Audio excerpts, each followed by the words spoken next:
2022년 11월 12일 토요일 하나님께서 우리에게 주시는 말씀은 다니엘 5장 17절에서 31절의 말씀입니다.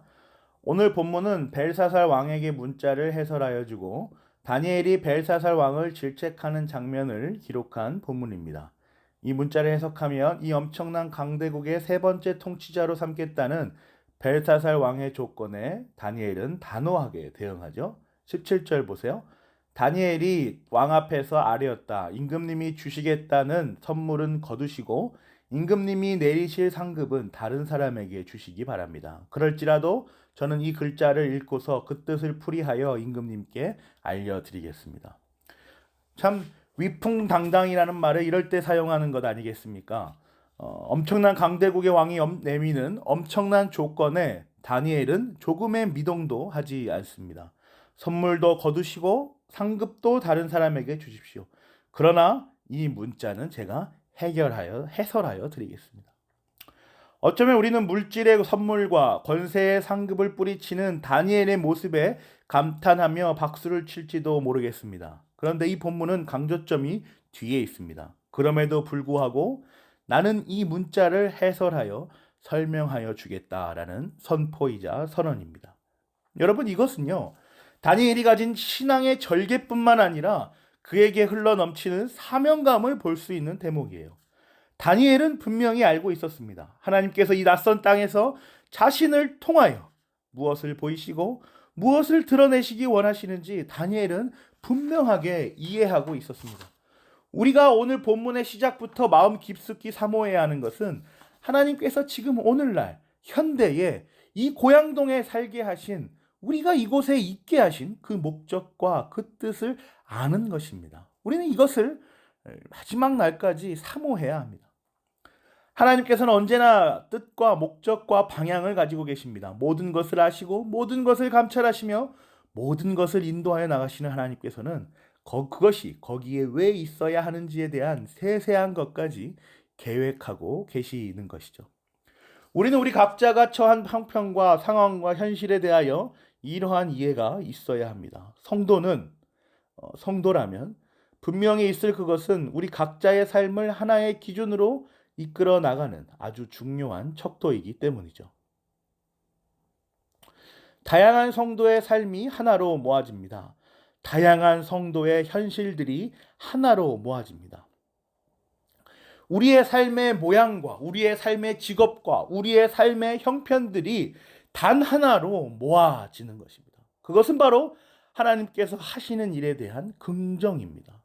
우리의 다양하고 여러 가지 형편들이 하나의 진리로 모아지는데, 그것은 우리가 여러 가지의 다른 상황과 형편 속에 있다 하더라도, 다른 삶의 모양들을 살고 있다 하더라도 우리가 공통적으로 사모하고 있는 것은 하나님의 사역, 그 사역을 이해하고 그 사역을 수긍하며 그 사역을 긍정하는 그 모습으로 모아진다라는 것이죠. 그것은 바로 하나님께서 존재하시며 지금도 일하고 계신다는 경험과 확신과 또 그것을 드러내야 하는 사명입니다. 자, 그럼 이 사명을 다니엘이 벨사살 왕에게 어떻게 풀어내었는지 한번 보세요. 18절에서 21절까지는 벨사살 왕의 아버지인 느부갓네살 왕이 어떻게 하나님을 알아갔는지에 대한 그 내용을 보여주고 있습니다. 21절 한번 보세요. 사람 사는 세상에서 쫓겨나시더니 그의 마음은 들짐승처럼 되었고 들나귀와 함께 사셨으며 소처럼 풀을 뜯으셨고 몸은 하늘에서 내리는 이슬로 젖으셨습니다. 그때야 비로소 부친께서는 가장 높으신 하나님이 인간의 나라를 다스리시고 하나님의 뜻에 맞는 사람을 그 자리에 세우시는 줄을 깨닫게 되셨습니다. 사람이 아닌 삶을 살면서 그제서야 왕의 아버지가 하나님을 알게 되었다라고 말합니다. 고난 가운데 깨달은 후에야 비로소 하나님께서 가장 높으신 분인 줄을 알게 되었고 인간의 나라를 다스리신다는 것을 알았으며 그의 뜻에 맞는 사람을 왕의 자리에 세우신다는 것을 깨닫게 되었다라는 것이죠.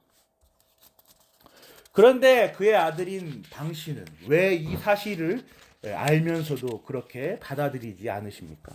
이런 말인 거죠.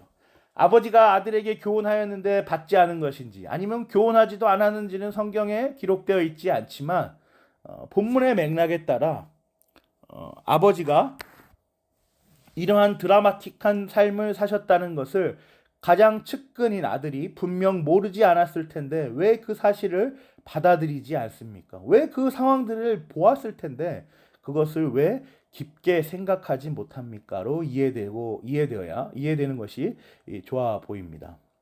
다니엘은 벨사살 왕에게 이 교훈을 받아들이지 않는 것을 넘어서 하나님의 성전에 있던 그릇으로 손님들과 왕비들과 후궁들과 함께 술을 마시고 우상을 숭배하는 일을 멈추지 않았음을 질책합니다.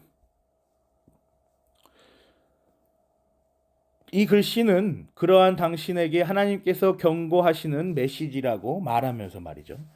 그 메시지는 정리하면 이렇습니다. 벨사살 왕의 시대가 끝날 것이고 벨사살 왕은 왕의 자격이 부족하여 결국 벨사살 왕으로 인하여 이 거대 왕국이 둘로 나뉘어질 것이다 라는 내용입니다.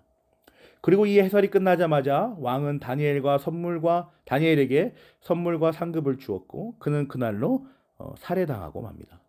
바빌론이 무너지고 메대와 페르시아가 패권을 잡는 역사가 이제 시작되는 것이죠. 그 시작을 성경은 메대 사람 다리우스 왕이다라고 기록하고 있습니다. 사랑하는 고향제일교회 성도 여러분, 오늘 본문은 오늘날 우리에게 어떠한 교훈을 전달하여 줍니까? 다니엘의 상황으로 한번 들어가 봅시다. 지금 왕은 근심하고 답답해하는 가운데 누구 하나 속 시원하게 말해주는 사람이 없음을 한탄스럽게 생각하고 있습니다. 거대 왕국의 최고의 권위자가 지금 긴장 상태에 놓여 있죠. 상상해 보세요, 여러분. 작은 회사의 사장님이 조금만 예민하게 행동하면 얼마 안 되는 직원들도 모두 숨을 죽이고 점심시간만을 기다리지 않습니까? 그렇죠? 그런데 이건 그 당시 패권을 쥐고 있던 거대 왕국의 최고 권위자가 근심에 쌓여서 초긴장 상태에 있는 겁니다. 아무런 생각도 없이 영혼도 없이 신나게 놀고 있다가 갑자기 나타난 손가락 하나가 알 수 없는 글자를 남기고 사라져서 이게 도대체 무엇일까? 내가 지금 뭘 하고 있는 걸까라는 깊은 생각에 빠져들게 된 것이죠. 걱정이 되고 있는 것이죠. 이런 상태에서 다니엘이 등장하는 것입니다. 어땠을까요, 여러분? 말 한 번 잘못했다가는 극도로 예민해져 있는 왕의 심기를 잘못 건드렸다가는 바로 즉결 사형될 수 있는 그런 긴박한 상황입니다. 다니엘은 얼마나 두려웠을까요? 그런데 오늘 본문을 보면 다니엘에게서 그런 고민은 조금도 문제되지 않은 것처럼 보여집니다. 오히려 왕이 베푸는 은혜들을 가볍게 여기고 자신이 해야 할 일을 묵묵히 담대하게 해내는 다니엘을 볼 수가 있죠. 이러한 모습은 오늘날 우리에게 적지 않은 도전을 줍니다. 우리가 살아가는 세상, 권력자, 권위자들을 어떠한 방식으로 마주하십니까? 무조건 나는 성도입니다. 그러니까 알아서 넘어가 주십시오. 이해하십시오. 이런 식의 무례한 처사가 답이다라는 말씀을 드리는 것이 아닙니다. 다니엘이 가졌던 그 마음, 그 담대함, 그것을 우리가 잘 알고 활용해야 합니다.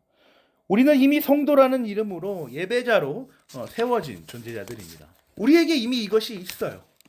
예수 그리스도의 이름으로 말미암아 우리는 이 담대한 심장과 강인한 영혼을 지니고 있습니다.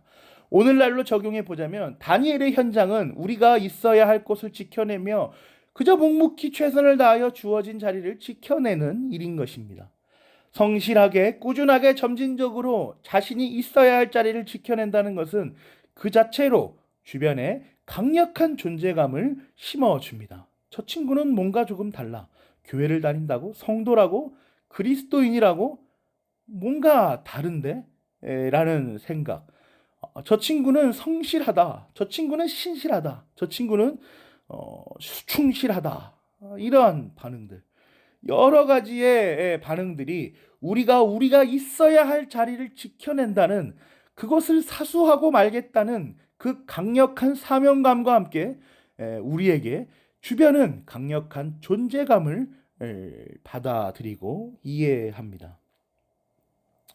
우리가 이런 현상들을 만들어내거나 뭔가 엄청난 의지적 결단을 해야만이 주어지는 결과들이 절대로 아닙니다. 이미 우리는 말씀드린 바와 같이 예수 그리스도로 말미암아 그 신비한 연합으로 말미암아 담대한 심장과 강인한 영혼과 긍휼히 여길 줄 아는 마음을 가지고 있는 성도입니다. 하나님께서 일하심을 여러분들이 잘 바라보십시오. 그것들이 어떻게 이루어지고 있는지 우리가 살펴보아야 할 것입니다. 하나님께서 하시는 일에 그 귀하고 복된 사역에 그저 책임을 다하고 의무를 다하는 것, 그 참여하는 것이 무엇인지, 그리고 우리 주변에서 어떠한 방식으로 그것들이 일어나고 있는지, 그것들은 우리가 살면서 겪어야 하고 또 우리가 해결해야 하는 과제일 것입니다. 매 순간순간마다 하나님 앞에서 코람데오를 되뇌이며 내가 하나님 앞에 있나이다를 외치며 자신이 맡은 바 최선을 다하여 내는 것입니다. 그 최선이, 그 열심이 우리를 성도라 스스로 부르기에도 조금도 부끄럽지 않은 존재로 만들어 줄 것입니다. 이미 우리의 삶은, 우리의 성도됨은 하나님께서 다 이루셨으며 완성하신 이 구원의 여정입니다. 우리는 그저 긍정하며 하나님의 사역을 바라보며 나아가기만 하면 되는 것이죠. 우리에게는 승리의 면류관을 쓸 그날만이 우리를 기다리고 있을 뿐입니다. 저와 여러분이 이러한 강인함과 또 담대함과 또 긍휼히 여길 줄 아는 이러한 하나님께서 성도에게 허락하신 마음을 잘 드러내어 깨닫고 우리가 사회에서 있어야 할 자리를 수호하여내며 지켜내며 해야 할 말들을 지혜롭게 적절하게 척실하게 해내며 우리의 주변들을 잘 가꾸어 내시기를 간절히 기도합니다. 아멘.